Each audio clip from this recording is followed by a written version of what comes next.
बेटी हूँ, लेकिन बेटी ने तुमसे शादी भी तो कर ली ना।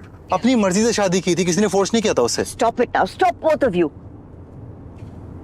मैंने नहीं जाना कहीं हॉस्पिटल, मुझे सर में दर्द था, बुखार था, आपने बीपी या शुगर चेक नहीं किया? किस किस्म की डॉक्टर हैं आप? पापा मत कहो, तो मेरी बेटी नहीं हो, ये रिश्ता मैं बहुत पहले खत्म कर चुका हूं। आयरा रोते हुए क्यों गई है बाहर? क्योंकि तुम जैसे जाहिल से शादी की है। और यूं मेरे कैबिन में क्यों चले आए हो? कोई तमीज होती है, इंसान नॉक करता है, ये क्या बदतमीजी है? वो रोते हुए गई है बाहर। दिल में ख्याल तो आएगा ना मुझे कि दादू को कुछ हो तो नहीं किया।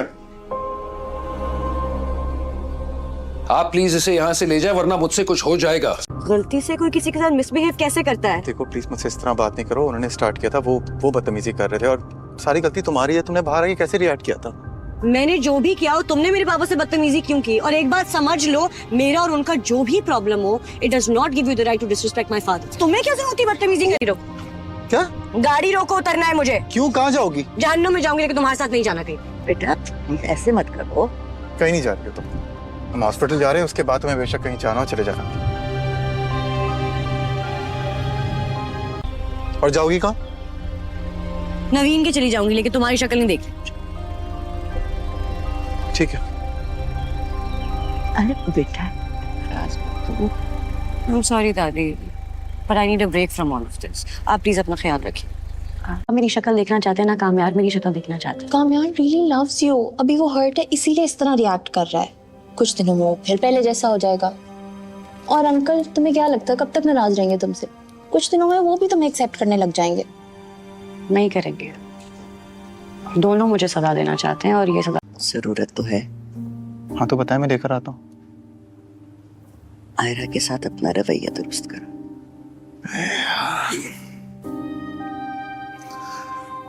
दादू निकाह याद आ जाती है। निकाह का दिन ही याद आ जाता है। कैसे उसने सबके सामने बेइज्जत करके निकाला था। आयरा हॉस्पिटल से फ्री होने वाली, तो तुम ऐसा करो, उसे जाके पिक कर लो बेटा। दादू तुम यहाँ क्या कर रहे हो? Hi. What a pleasant surprise. शराफत से बताओ यहाँ क्या कर रहे हो? अम्मी की तबीयत ठीक नहीं है, वो हॉस्पिटल में एडमिट है, उन्हीं के साथ हूँ। क्या हुआ आंटी को? पता नहीं, काफी अरसे से कंप्लेन कर रही थी कि उनकी तबीयत ठीक नहीं है। और I heard you got married.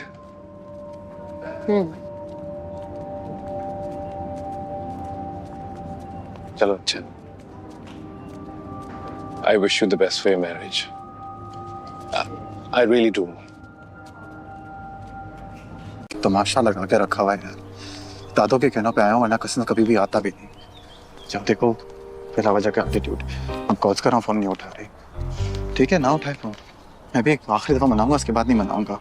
कितनी दफा कॉल आयरा, मैं आपसे सॉरी कह रहा हूँ, मुझसे गलती हो गई। मैं आइंदा आपसे ऐसे बात नहीं करूंगा। आई एम सॉरी, प्लीज हम चलें। माफी। लिसन टू मी, एक बात मैं यहीं क्लियर करना चाहता हूँ।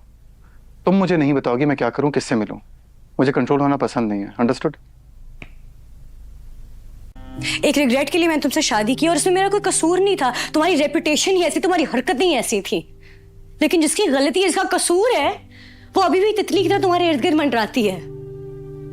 और एक बात कान खोलकर सुन लो, मैं कोई लावारिस नहीं हूं। हाँ, मैं अपने घर नहीं जा सकती, लेकिन मैं इंडिपेंडेंट हूं, अपना ख्याल रख सकती हूं।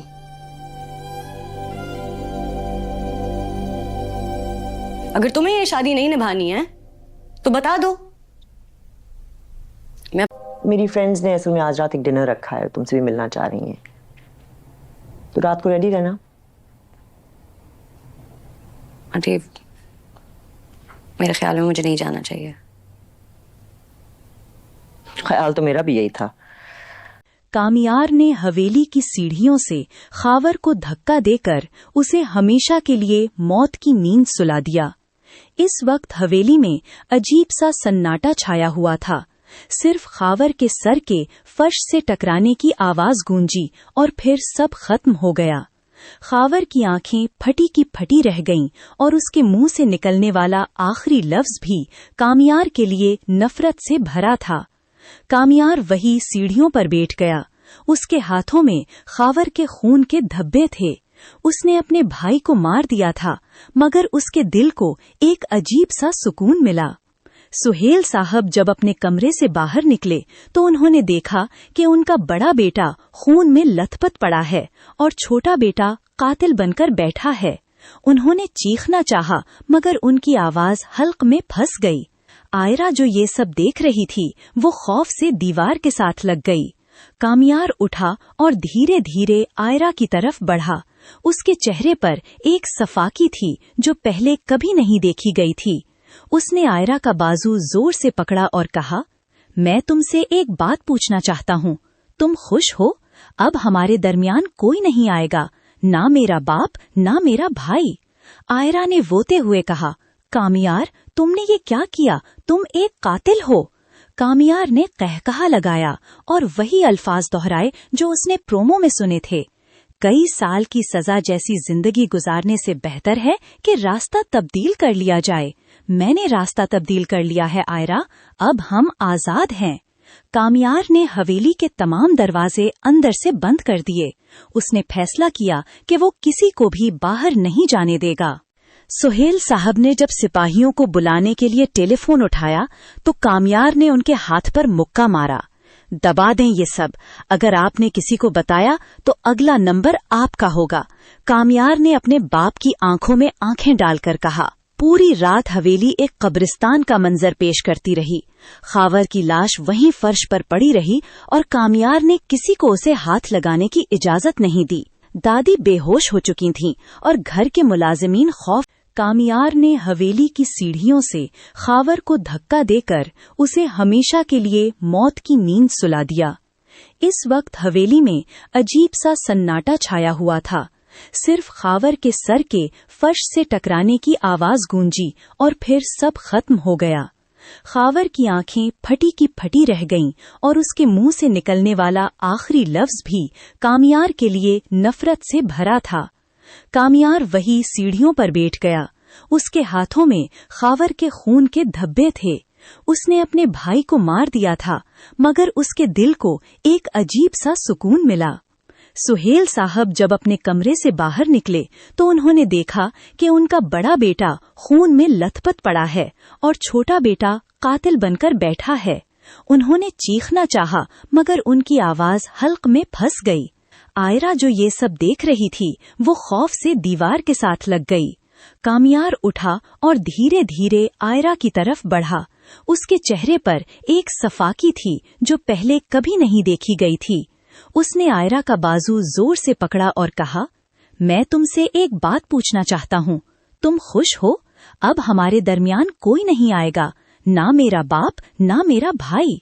आयरा ने रोते हुए कहा, कामियार तुमने ये क्या किया? तुम एक कातिल हो।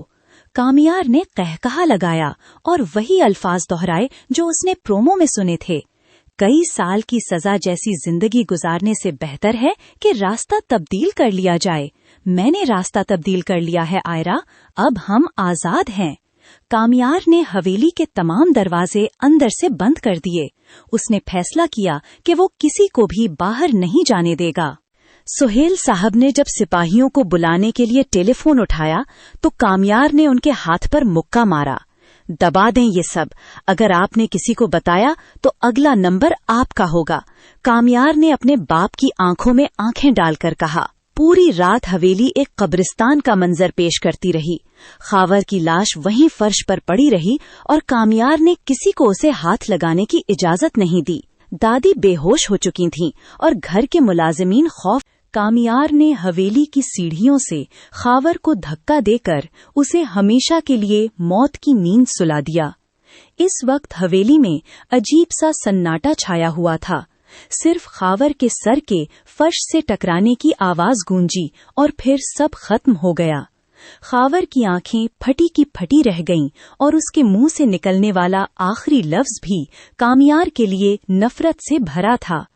कामियार वही सीढ़ियों पर बैठ गया। उसके हाथों में खावर के खून के धब्बे थे। उसने अपने भाई को मार दिया था, मगर उसके दिल को एक अजीब सा सुकून मिला।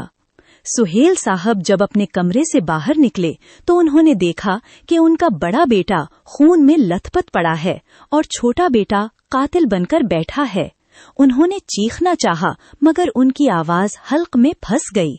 आयरा जो ये सब देख रही थी वो खौफ से दीवार के साथ लग गई। कामियार उठा और धीरे धीरे आयरा की तरफ बढ़ा। उसके चेहरे पर एक सफाकी थी जो पहले कभी नहीं देखी गई थी। उसने आयरा का बाजू जोर से पकड़ा और कहा, मैं तुमसे एक बात पूछना चाहता हूँ। तुम खुश हो? अब हमारे दरमियान कोई नहीं आएगा, ना मेरा बाप ना मेरा भाई। आयरा ने रोते हुए कहा, कामियार तुमने ये क्या किया? तुम एक कातिल हो। कामियार ने कहकहा लगाया और वही अल्फाज दोहराए जो उसने प्रोमो में सुने थे। कई साल की सजा जैसी जिंदगी गुजारने से बेहतर है कि रास्ता तब्दील कर लिया जाए। मैंने रास्ता तब्दील कर लिया है आयरा, अब हम आजाद हैं। कामियार ने हवेली के तमाम दरवाजे अंदर से बंद कर दिए। उसने फैसला किया कि वो किसी को भी बाहर नहीं जाने देगा। सुहेल साहब ने जब सिपाहियों को बुलाने के लिए टेलीफोन उठाया तो कामियार ने उनके हाथ पर मुक्का मारा। दबा दें ये सब, अगर आपने किसी को बताया तो अगला नंबर आपका होगा। कामियार ने अपने बाप की आंखों में आंखें डालकर कहा। पूरी रात हवेली एक कब्रिस्तान का मंजर पेश करती रही। खावर की लाश वहीं फर्श पर पड़ी रही और कामियार ने किसी को उसे हाथ लगाने की इजाजत नहीं दी। दादी बेहोश हो चुकी थीं और घर के मुलाजिमीन खौफ। कामियार ने हवेली की सीढ़ियों से खावर को धक्का देकर उसे हमेशा के लिए मौत की नींद सुला दिया। इस वक्त हवेली में अजीब सा सन्नाटा छाया हुआ था। सिर्फ खावर के सर के फर्श से टकराने की आवाज गूंजी और फिर सब खत्म हो गया। खावर की आंखें फटी की फटी रह गईं और उसके मुंह से निकलने वाला आखिरी लफ्ज भी कामियार के लिए नफरत से भरा था। कामियार वही सीढ़ियों पर बैठ गया। उसके हाथों में खावर के खून के धब्बे थे। उसने अपने भाई को मार दिया था मगर उसके दिल को एक अजीब सा सुकून मिला। सुहेल साहब जब अपने कमरे से बाहर निकले तो उन्होंने देखा कि उनका बड़ा बेटा खून में लथपथ पड़ा है और छोटा बेटा कातिल बनकर बैठा है। उन्होंने चीखना चाहा मगर उनकी आवाज हल्क में फंस गई। आयरा जो ये सब देख रही थी वो खौफ से दीवार के साथ लग गई। कामियार उठा और धीरे धीरे आयरा की तरफ बढ़ा। उसके चेहरे पर एक सफाकी थी जो पहले कभी नहीं देखी गई थी। उसने आयरा का बाजू जोर से पकड़ा और कहा, मैं तुमसे एक बात पूछना चाहता हूँ। तुम खुश हो? अब हमारे दरमियान कोई नहीं आएगा, ना मेरा बाप ना मेरा भाई। आयरा ने रोते हुए कहा, कामियार तुमने ये क्या किया? तुम एक कातिल हो। कामियार ने कहकहा लगाया और वही अल्फाज दोहराए जो उसने प्रोमो में सुने थे। कई साल की सजा जैसी जिंदगी गुजारने से बेहतर है कि रास्ता तब्दील कर लिया जाए। मैंने रास्ता तब्दील कर लिया है आयरा, अब हम आजाद हैं। कामियार ने हवेली के तमाम दरवाजे अंदर से बंद कर दिए। उसने फैसला किया कि वो किसी को भी बाहर नहीं जाने देगा। सुहेल साहब ने जब सिपाहियों को बुलाने के लिए टेलीफोन उठाया तो कामियार ने उनके हाथ पर मुक्का मारा।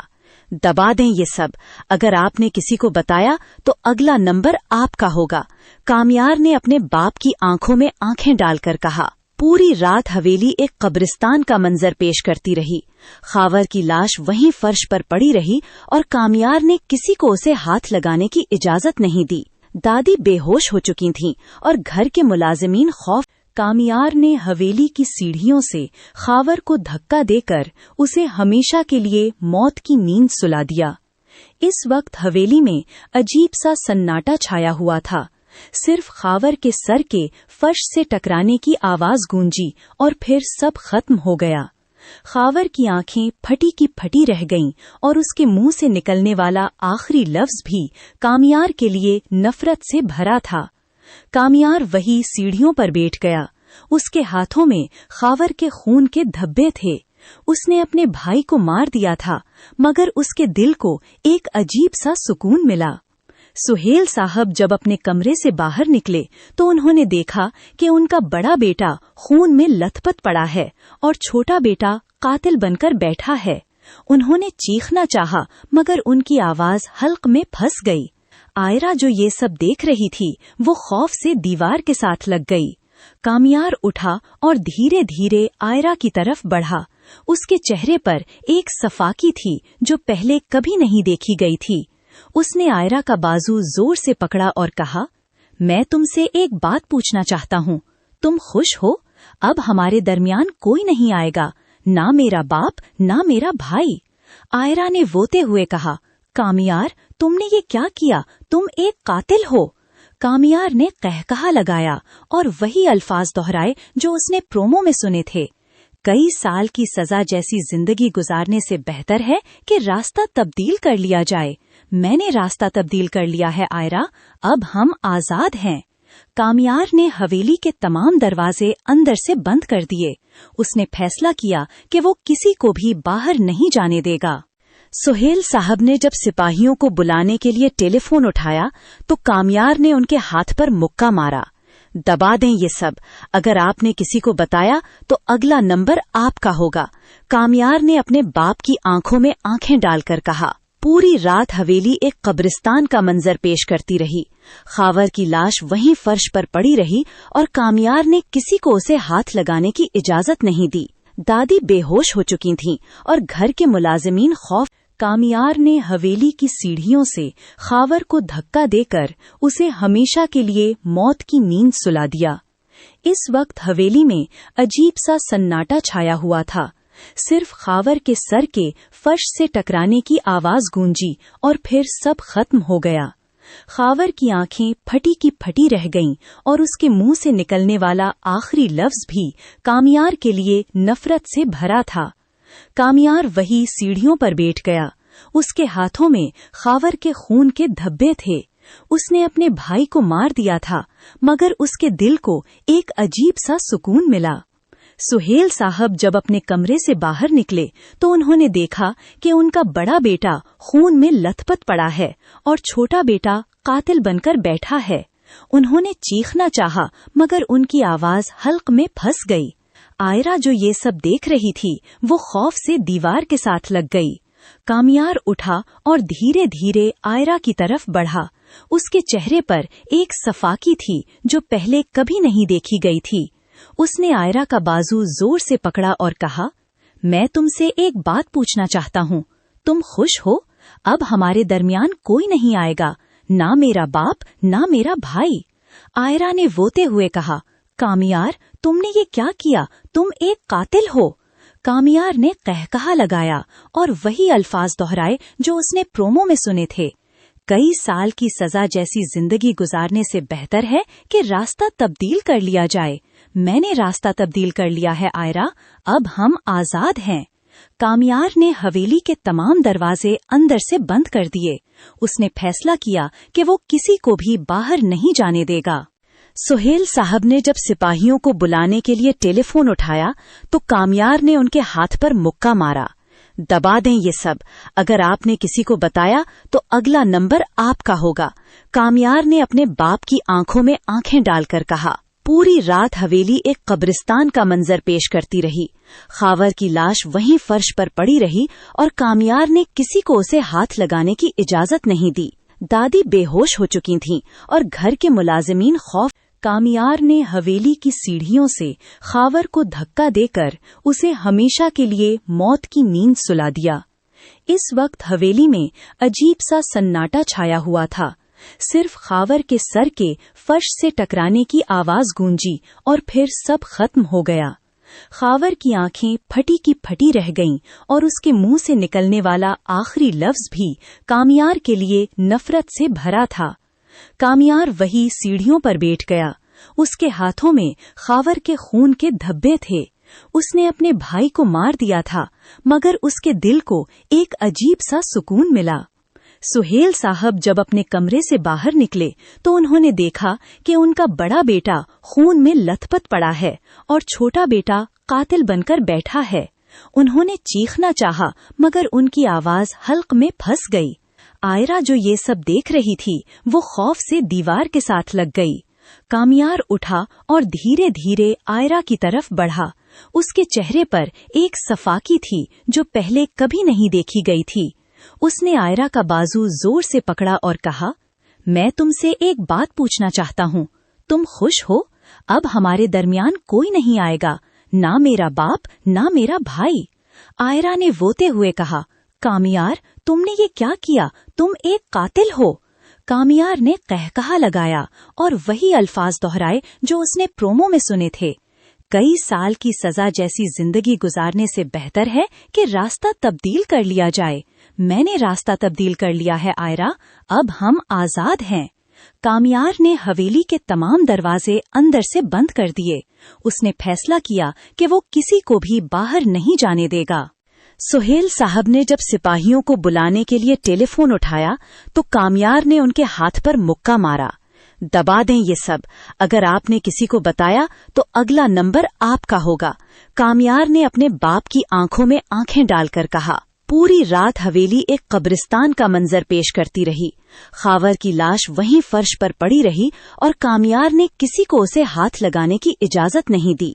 दादी बेहोश हो चुकी थीं और घर के मुलाजिमीन खौफ। कामियार ने हवेली की सीढ़ियों से खावर को धक्का देकर उसे हमेशा के लिए मौत की नींद सुला दिया। इस वक्त हवेली में अजीब सा सन्नाटा छाया हुआ था। सिर्फ खावर के सर के फर्श से टकराने की आवाज गूंजी और फिर सब खत्म हो गया। खावर की आंखें फटी की फटी रह गईं और उसके मुंह से निकलने वाला आखिरी लफ्ज भी कामियार के लिए नफरत से भरा था। कामियार वही सीढ़ियों पर बैठ गया। उसके हाथों में खावर के खून के धब्बे थे। उसने अपने भाई को मार दिया था, मगर उसके दिल को एक अजीब सा सुकून मिला। सुहेल साहब जब अपने कमरे से बाहर निकले तो उन्होंने देखा कि उनका बड़ा बेटा खून में लथपथ पड़ा है और छोटा बेटा कातिल बनकर बैठा है। उन्होंने चीखना चाहा, मगर उनकी आवाज हल्क में फंस गई। आयरा जो ये सब देख रही थी वो खौफ से दीवार के साथ लग गई। कामियार उठा और धीरे धीरे आयरा की तरफ बढ़ा। उसके चेहरे पर एक सफाकी थी जो पहले कभी नहीं देखी गई थी। उसने आयरा का बाजू जोर से पकड़ा और कहा, मैं तुमसे एक बात पूछना चाहता हूँ, तुम खुश हो? अब हमारे दरमियान कोई नहीं आएगा, ना मेरा बाप ना मेरा भाई। आयरा ने रोते हुए कहा, कामियार तुमने ये क्या किया? तुम एक कातिल हो। कामियार ने कहकहा लगाया और वही अल्फाज दोहराए जो उसने प्रोमो में सुने थे। कई साल की सजा जैसी जिंदगी गुजारने से बेहतर है कि रास्ता तब्दील कर लिया जाए। मैंने रास्ता तब्दील कर लिया है आयरा, अब हम आजाद हैं। कामियार ने हवेली के तमाम दरवाजे अंदर से बंद कर दिए। उसने फैसला किया कि वो किसी को भी बाहर नहीं जाने देगा। सुहेल साहब ने जब सिपाहियों को बुलाने के लिए टेलीफोन उठाया तो कामियार ने उनके हाथ पर मुक्का मारा। दबा दें ये सब, अगर आपने किसी को बताया तो अगला नंबर आपका होगा। कामियार ने अपने बाप की आंखों में आंखें डालकर कहा। पूरी रात हवेली एक कब्रिस्तान का मंजर पेश करती रही। खावर की लाश वहीं फर्श पर पड़ी रही और कामियार ने किसी को उसे हाथ लगाने की इजाजत नहीं दी। दादी बेहोश हो चुकी थीं और घर के मुलाजिमीन खौफ। कामियार ने हवेली की सीढ़ियों से खावर को धक्का देकर उसे हमेशा के लिए मौत की नींद सुला दिया। इस वक्त हवेली में अजीब सा सन्नाटा छाया हुआ था। सिर्फ खावर के सर के फर्श से टकराने की आवाज गूंजी और फिर सब खत्म हो गया। खावर की आंखें फटी की फटी रह गईं और उसके मुंह से निकलने वाला आखिरी लफ्ज भी कामियार के लिए नफरत से भरा था। कामियार वही सीढ़ियों पर बैठ गया। उसके हाथों में खावर के खून के धब्बे थे। उसने अपने भाई को मार दिया था, मगर उसके दिल को एक अजीब सा सुकून मिला। सुहेल साहब जब अपने कमरे से बाहर निकले तो उन्होंने देखा कि उनका बड़ा बेटा खून में लथपथ पड़ा है और छोटा बेटा कातिल बनकर बैठा है। उन्होंने चीखना चाहा, मगर उनकी आवाज हल्क में फंस गई। आयरा जो ये सब देख रही थी वो खौफ से दीवार के साथ लग गई। कामियार उठा और धीरे धीरे आयरा की तरफ बढ़ा। उसके चेहरे पर एक सफाकी थी जो पहले कभी नहीं देखी गई थी। उसने आयरा का बाजू जोर से पकड़ा और कहा, मैं तुमसे एक बात पूछना चाहता हूँ, तुम खुश हो? अब हमारे दरमियान कोई नहीं आएगा, ना मेरा बाप ना मेरा भाई। आयरा ने रोते हुए कहा, कामियार तुमने ये क्या किया? तुम एक कातिल हो। कामियार ने कहकहा लगाया और वही अल्फाज दोहराए जो उसने प्रोमो में सुने थे। कई साल की सजा जैसी जिंदगी गुजारने से बेहतर है कि रास्ता तब्दील कर लिया जाए। मैंने रास्ता तब्दील कर लिया है आयरा, अब हम आजाद हैं। कामियार ने हवेली के तमाम दरवाजे अंदर से बंद कर दिए। उसने फैसला किया कि वो किसी को भी बाहर नहीं जाने देगा। सुहेल साहब ने जब सिपाहियों को बुलाने के लिए टेलीफोन उठाया तो कामियार ने उनके हाथ पर मुक्का मारा। दबा दें ये सब, अगर आपने किसी को बताया तो अगला नंबर आपका होगा। कामियार ने अपने बाप की आंखों में आंखें डालकर कहा। पूरी रात हवेली एक कब्रिस्तान का मंजर पेश करती रही। खावर की लाश वहीं फर्श पर पड़ी रही और कामियार ने किसी को उसे हाथ लगाने की इजाजत नहीं दी। दादी बेहोश हो चुकी थीं और घर के मुलाजिमीन खौफ। कामियार ने हवेली की सीढ़ियों से खावर को धक्का देकर उसे हमेशा के लिए मौत की नींद सुला दिया। इस वक्त हवेली में अजीब सा सन्नाटा छाया हुआ था। सिर्फ खावर के सर के फर्श से टकराने की आवाज गूंजी और फिर सब खत्म हो गया। खावर की आंखें फटी की फटी रह गईं और उसके मुंह से निकलने वाला आखिरी लफ्ज भी कामियार के लिए नफरत से भरा था। कामियार वही सीढ़ियों पर बैठ गया। उसके हाथों में खावर के खून के धब्बे थे। उसने अपने भाई को मार दिया था, मगर उसके दिल को एक अजीब सा सुकून मिला। सुहेल साहब जब अपने कमरे से बाहर निकले तो उन्होंने देखा कि उनका बड़ा बेटा खून में लथपथ पड़ा है और छोटा बेटा कातिल बनकर बैठा है। उन्होंने चीखना चाहा, मगर उनकी आवाज हल्क में फंस गई। आयरा जो ये सब देख रही थी वो खौफ से दीवार के साथ लग गई। कामियार उठा और धीरे धीरे आयरा की तरफ बढ़ा। उसके चेहरे पर एक सफाकी थी जो पहले कभी नहीं देखी गई थी। उसने आयरा का बाजू जोर से पकड़ा और कहा, मैं तुमसे एक बात पूछना चाहता हूँ। तुम खुश हो?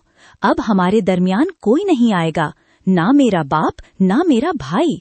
आयरा ने रोते हुए कहा, कामियार तुमने ये क्या किया? तुम एक कातिल हो। कामियार ने कहकहा लगाया और वही अल्फाज दोहराए जो उसने प्रोमो में सुने थे। कई साल की सजा जैसी जिंदगी गुजारने से बेहतर है कि रास्ता तब्दील कर लिया जाए। मैंने रास्ता तब्दील कर लिया है आयरा, अब हम आजाद हैं। कामियार ने हवेली के तमाम दरवाजे अंदर से बंद कर दिए।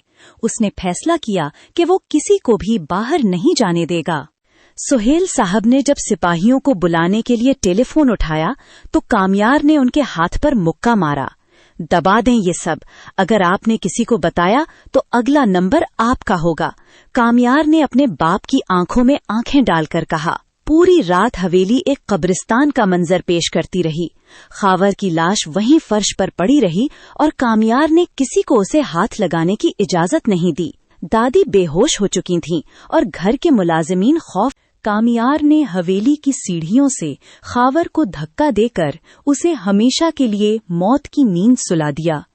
इस वक्त हवेली में अजीब सा सन्नाटा छाया हुआ था। सिर्फ खावर के सर के फर्श से टकराने की आवाज गूंजी और फिर सब खत्म हो गया। खावर की आंखें फटी की फटी रह गईं और उसके मुंह से निकलने वाला आखिरी लफ्ज भी कामियार के लिए नफरत से भरा था। कामियार वही सीढ़ियों पर बैठ गया।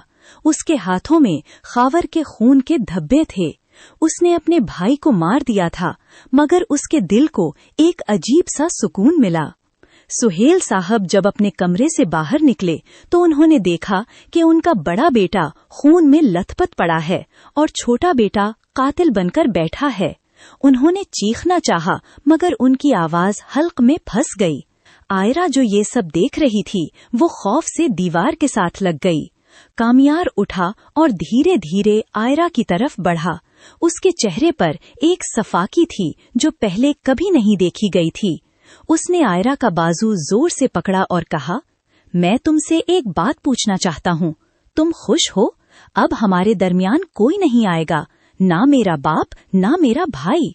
आयरा ने रोते हुए कहा, कामियार तुमने ये क्या किया? तुम एक कातिल हो।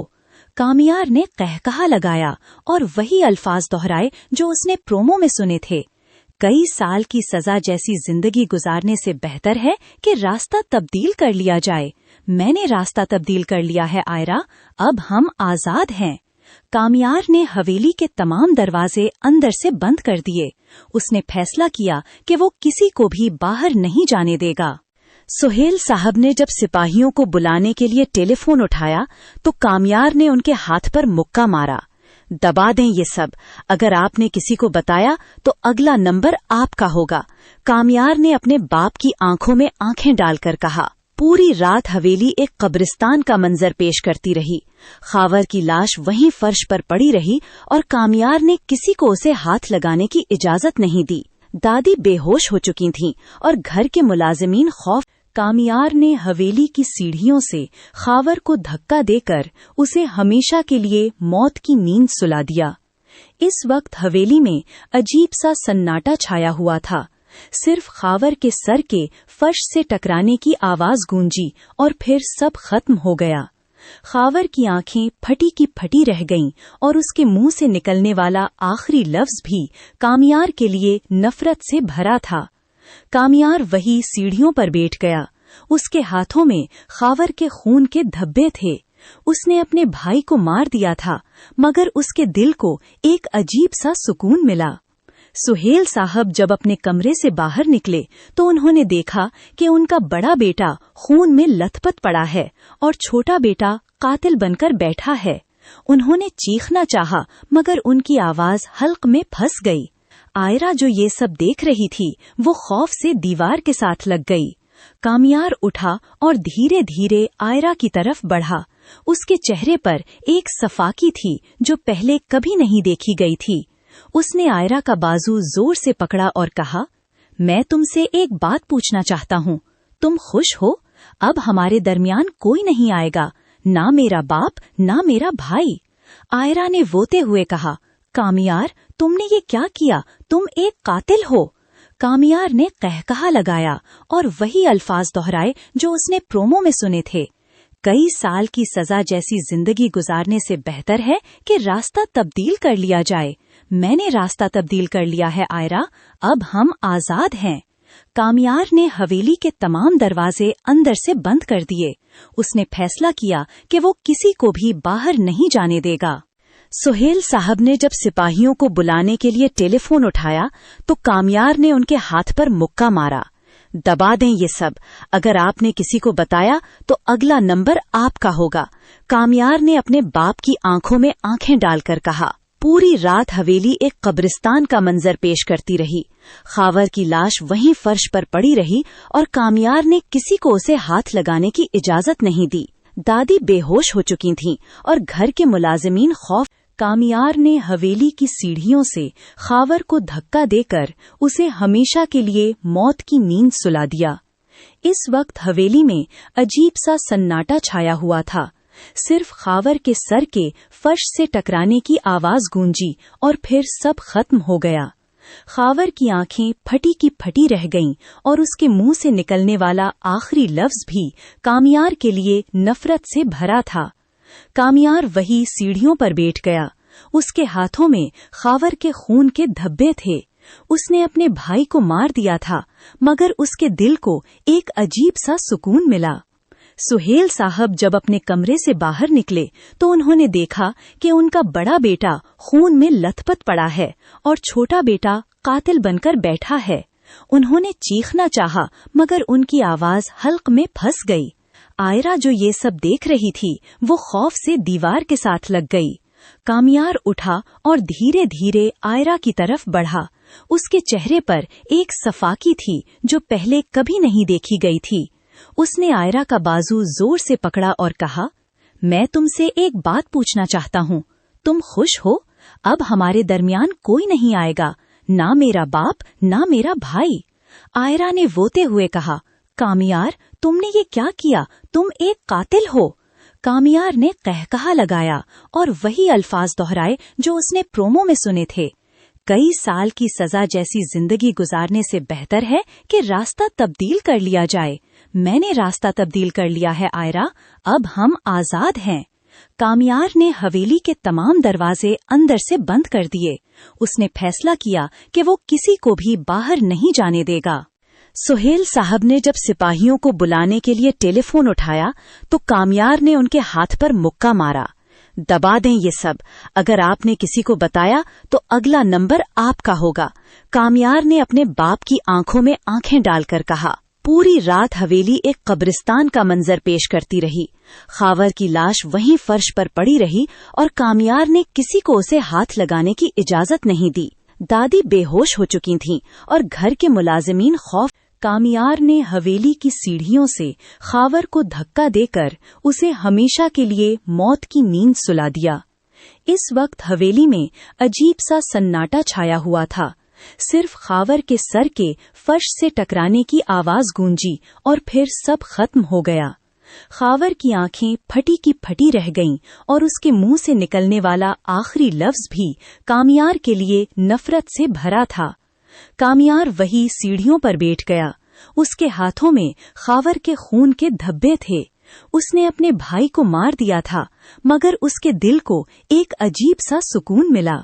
सुहेल साहब जब अपने कमरे से बाहर निकले तो उन्होंने देखा कि उनका बड़ा बेटा खून में लथपथ पड़ा है और छोटा बेटा कातिल बनकर बैठा है। उन्होंने चीखना चाहा, मगर उनकी आवाज हल्क में फंस गई। आयरा जो ये सब देख रही थी, वो खौफ से दीवार के साथ लग गई। कामयार उठा और धीरे धीरे आयरा की तरफ बढ़ा। उसके चेहरे पर एक सफाकी थी जो पहले कभी नहीं देखी गई थी।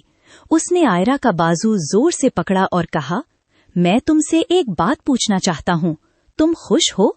अब हमारे दरमियान कोई नहीं आएगा, ना मेरा बाप ना मेरा भाई। आयरा ने रोते हुए कहा, कामयार तुमने ये क्या किया? तुम एक कातिल हो। कामयार ने कहकहा लगाया और वही अल्फाज दोहराए जो उसने प्रोमो में सुने थे। कई साल की सजा जैसी जिंदगी गुजारने से बेहतर है कि रास्ता तब्दील कर लिया जाए। मैंने रास्ता तब्दील कर लिया है आयरा, अब हम आजाद हैं। कामयार ने हवेली के तमाम दरवाजे अंदर से बंद कर दिए। उसने फैसला किया कि वो किसी को भी बाहर नहीं जाने देगा। सुहेल साहब ने जब सिपाहियों को बुलाने के लिए टेलीफोन उठाया तो कामयार ने उनके हाथ पर मुक्का मारा। दबा दें ये सब। अगर आपने किसी को बताया तो अगला नंबर आपका होगा, कामयार ने अपने बाप की आंखों में आंखें डालकर कहा। पूरी रात हवेली एक कब्रिस्तान का मंजर पेश करती रही। खावर की लाश वहीं फर्श पर पड़ी रही और कामयार ने किसी को उसे हाथ लगाने की इजाजत नहीं दी। दादी बेहोश हो चुकी थीं और घर के मुलाजिमीन खौफ। कामयार ने हवेली की सीढ़ियों से खावर को धक्का देकर उसे हमेशा के लिए मौत की नींद सुला दिया। इस वक्त हवेली में अजीब सा सन्नाटा छाया हुआ था। सिर्फ खावर के सर के फर्श से टकराने की आवाज गूंजी और फिर सब खत्म हो गया। खावर की आंखें फटी की फटी रह गईं और उसके मुंह से निकलने वाला आखिरी लफ्ज भी कामयार के लिए नफरत से भरा था। कामयार वही सीढ़ियों पर बैठ गया। उसके हाथों में खावर के खून के धब्बे थे। उसने अपने भाई को मार दिया था, मगर उसके दिल को एक अजीब सा सुकून मिला। सुहेल साहब जब अपने कमरे से बाहर निकले तो उन्होंने देखा कि उनका बड़ा बेटा खून में